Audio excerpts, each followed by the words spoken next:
Good morning दोस्तों। आज हम डिस्कस करेंगे आज़ादी का अमृत महोत्सव का अंतरिम बजट 2024-25। जैसा कि कल हम जान रहे हैं कि वित्त मंत्री निर्मला सीतारमण जी ने बजट पेश कर दिया है। देखिए, आज़ादी का अमृत महोत्सव हम मना रहे हैं। जो इसकी मुख्य बातें हैं उस पर हम लोग चर्चा करेंगे।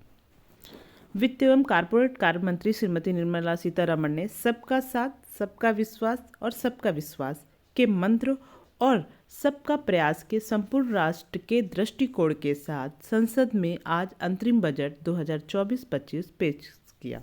इस बजट की मुख्य बातें इस प्रकार है। भाग क, जिसमें आता है सामाजिक न्याय।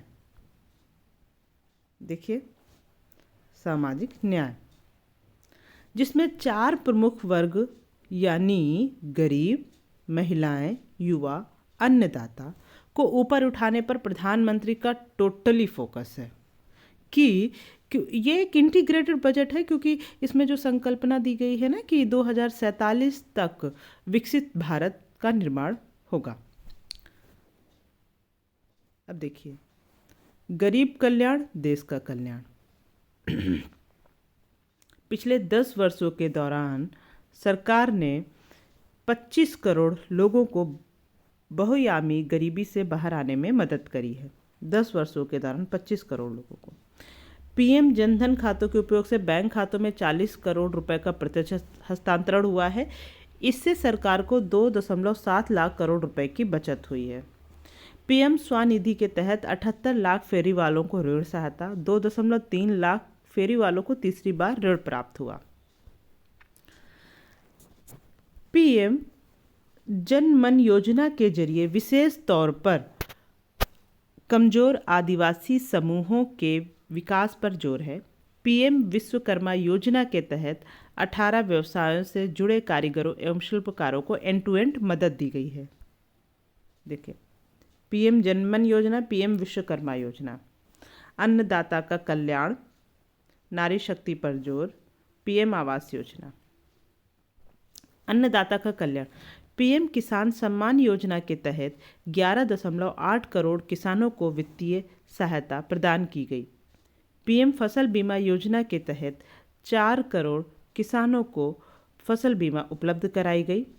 इलेक्ट्रॉनिक नेशनल एग्रीकल्चर मार्केट ई नाम के तहत 1361 मंडियों को एकीकृत किया गया। इसमें 3 लाख करोड़ रुपए की खरीद फरोख्त के साथ 1.8 करोड़ किसानों को सेवाएं उपलब्ध हुई। नारी शक्ति पर जोर, ये देखिए, 30 करोड़ मुद्रा योजना ऋण महिला उद्यमी को दिए गए। उच्च शिक्षा में महिलाओं का नामांकन 28% तक बढ़ा। स्टेम पाठ्यक्रमों में छात्राओं एवं महिलाओं का 43% नामांकन, जो दुनिया में सबसे अधिक है। पीएम आवास योजना के तहत 10% मकान ग्रामीण महिलाओं को दिए गए। पीएम आवास योजना, कोविड संबंधी चुनौतियों के बावजूद पीएम आवास योजना ग्रामीण के तहत 3 करोड़ मकानों का लक्ष्य जल्दी ही हासिल किया जाएगा। अगले 5 वर्षों में 2 करोड़ अतिरिक्त मकानों का लक्ष्य लिया जाएगा।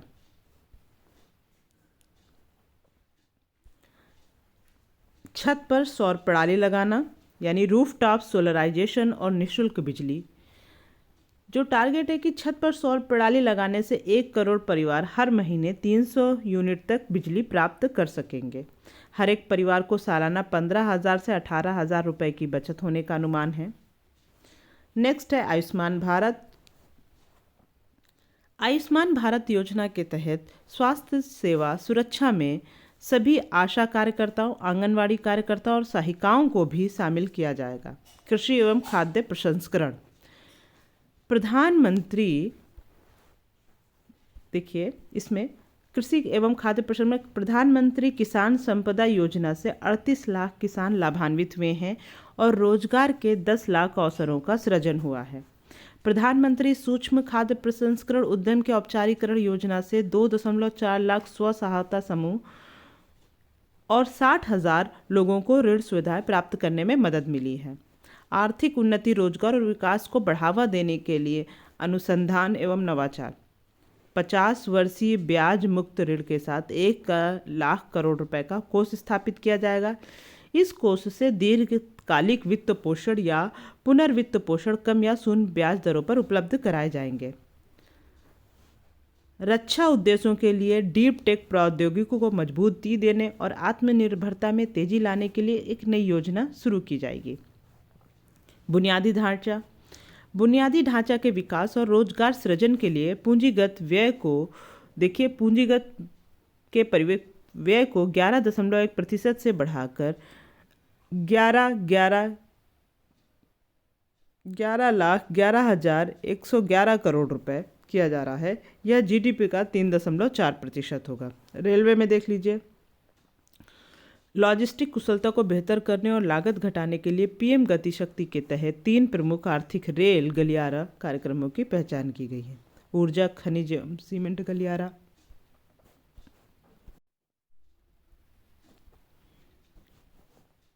ऊर्जा खनिज वाला गलियारा, पत्तन संपर्कता गलियारा, अधिक यातायात वाले गलियारे। 40,000 समान रेल डिब्बों को वंदे भारत मानकों के अनुरूप बदला जाएगा।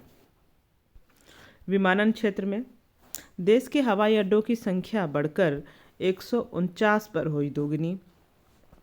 517 नए हवाई मार्ग 1.3 करोड़ यात्रियों को उनके गंतव्य तक पहुंचा रहे हैं। देश के विमानन कंपनियों ने 1000 से अधिक नए विमानों के लिए ऑर्डर किए। हरित ऊर्जा, वर्ष 2030 तक 100 मीट्रिक टन की कोयला गैसीकरण और तरलीकरण क्षमता स्थापित की जाएगी। बड़ा इंपॉर्टेंट है। परिवहन के लिए सीएनजी यानी कंप्रेस्ड नेचुरल गैस और घरेलू प्रयोजन के लिए पाइप्ड नेचुरल गैस यानी पीएनजी कंप्रेस्ड बायोगैस सीबीजी के चरणबद्ध अधिदेशात्मक मिश्रण को अनिवार्य किया जाएगा। पर्यटन क्षेत्र, राज्यों को प्रतिष्ठित पर्यटक केंद्रों का संपूर्ण विकास करने, उनकी वैश्विक पैमाने पर ब्रांडिंग और मार्केटिंग करने के लिए प्रोत्साहित किया जाएगा। पर्यटन केंद्रों को वहां उपलब्ध सुविधाओं और सेवाओं की गुणवत्ता के आधार पर रेटिंग देने के लिए फ्रेमवर्क बनाया जाएगा। इस प्रकार की गतिविधियों का वित्त पोषण करने के लिए राज्यों को मैचिंग के आधार पर ब्याज मुक्त दीर्घावधि ऋण दिया जाएगा। निवेश, वर्ष 2014 से 23 के दौरान एफडीआई का अंतर्प्रवाह 596 अरब डॉलर रहा, जो वर्ष 2005 से 2014 के दौरान हुए एफडीआई अंतर्प्रवाह के मुकाबले दोगुना है। विकसित भारत के लिए राज्यों में सुधार, राज्य सरकारों द्वारा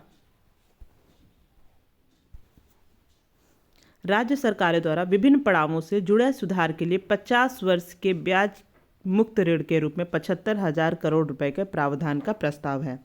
संशोधित अनुमान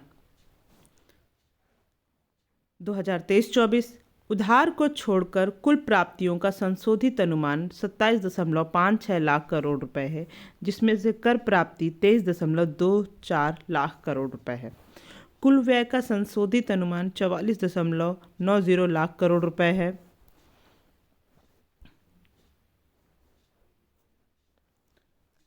$30.3 लाख करोड़ रुपए की राजस्व प्राप्ति बजट अनुमान से अधिक रहने की उम्मीद है, जो अर्थव्यवस्था में मजबूत विकास दर और इसके औपचारिकरण को दर्शाता है। वित्त वर्ष 2023-24 के लिए राजकोषीय घाटे का संशोधित अनुमान 5.8% है। बजट अनुमान 2024-25 देखिए, जो हमारा बजट अनुमान 2024-25 है, उधारी से इतर कुल प्राप्तियां और कुल व्यय क्रमशः 30.80 लाख करोड़ रुपए, 47.66 लाख करोड़ रुपए रहने का अनुमान है। कर प्राप्तियां 26.02 लाख करोड़ रुपए रहने का अनुमान है। कुल व्यय, राज्यों के पूंजीगत व्यय के लिए 50 वर्षीय ब्याज मुक्त ऋण योजना कुल 1.3 लाख करोड़ रुपए के परिव्यय के साथ इस वर्ष भी जारी रखी जाएगी। सबसे इम्पोर्टेंट, वर्ष 2024-25 में राजकोषीय घाटा जीडीपी का 5.1% रहने का अनुमान है।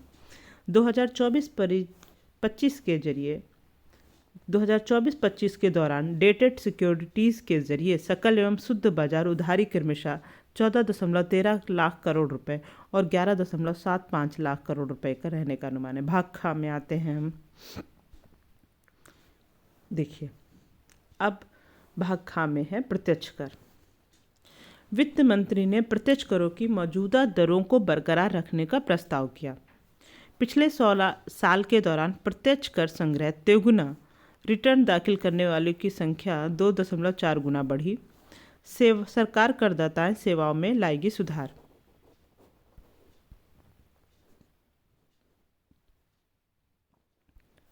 वर्ष 2009-10 तक की अवधि से जुड़े 25,000 रुपये तक की बकाया प्रत्यक्ष कर को मांग को वापस लिया जाएगा। वित्त वर्ष 2010-11 से 2014-15 तक की 10,000 रुपये तक की बकाया प्रत्यक्ष कर मांग को वापस लिया जाएगा। इससे 1 करोड़ करदाताओं को लाभ होगा। सॉवरेन वेल्थ फंड अथवा पेंशन फंड द्वारा किए गए निवेश स्टार्टअप के लिए कर लाभ 31/3/2025 तक बढ़ाया गया। आईएफएससी इकाइयों की कुछ आय पर कर रियायत को 1 साल बढ़ाकर 31/3/2024 से 31/3/5 किया गया, यानी इनकी डेट बढ़ा दी गई है। अप्रत्यक्ष कर जो है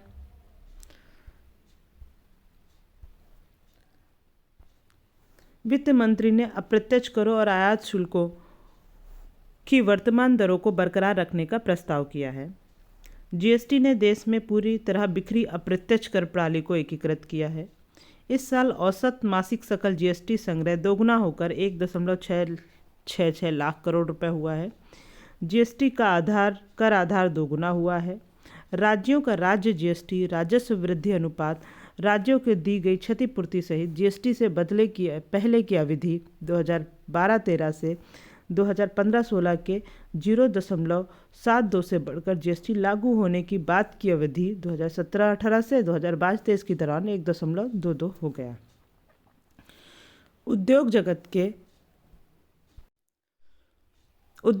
के 94% उद्यमियों के अनुसार जीएसटी व्यवस्था काफ़ी कुछ सकारात्मक रही है। जीएसटी से आपूर्ति श्रृंखला युक्ति संगत बनी है। जीएसटी से व्यापार और उद्योग पर अनुपालन बोझ कम हुआ है। लॉजिस्टिक लागत और करों में कमी से वस्तु और सेवाओं के मूल्य घटने से उपभोक्ताओं को लाभ पहुंचा है।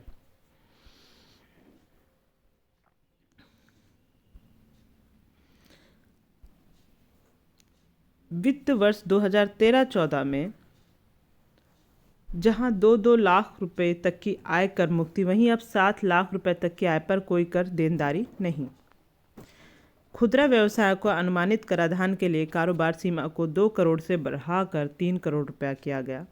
पेशेवर के लिए अनुमानित कराधान सीमा को 50 लाख रुपए से बढ़ाकर 75 लाख रुपए किया गया। वर्तमान घरेलू कंपनियों के लिए कारपोरेट आयकर दर 30% से घटाकर 22% की गई। विनिर्माण क्षेत्र की नई कंपनियों के लिए कारपोरेट आयकर दर 15% रखी गई। करदाता सेवाओं की उपलब्धियां। कर रिटर्न प्रोसेस करने की औसत समय सीमा 2013-14 से 93 दिन घटकर 10 दिन रह गई। बेहतर दक्षता के लिए चेहरा रहित आकलन और अपील की शुरुआत करी गई। रिटर्न दाखिल करने के काम को सरल बनाने के लिए नया 26 AS फॉर्म और पहले से भरे गए टैक्स का रिटर्न विवरण के साथ इनकम टैक्स रिटर्न को अद्यतन किया गया। सीमा शुल्क सुधारों से आयातित माल छोड़ने के समय में कमी आई। अंतर्देशीय कंटेनर डिपो में 47% घटकर 71 घंटे रह गया। एयर कार्गो परिसरों में यह 28% घटकर 44 घंटे रह गया। समुद्री बंदरगाहों पर 27% घटकर 85 घंटे रह गया। अब इसका थोड़ा सा डिफरेंस देख लेते हैं।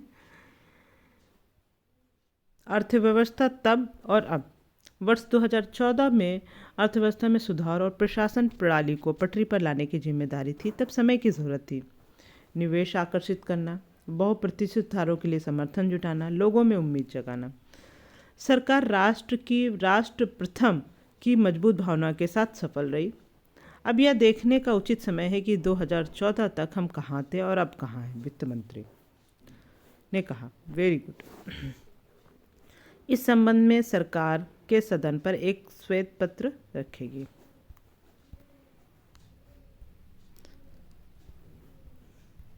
तो इस तरीके से ये बजट की जो महत्वपूर्ण बातें थी वो हमने देख ली हैं।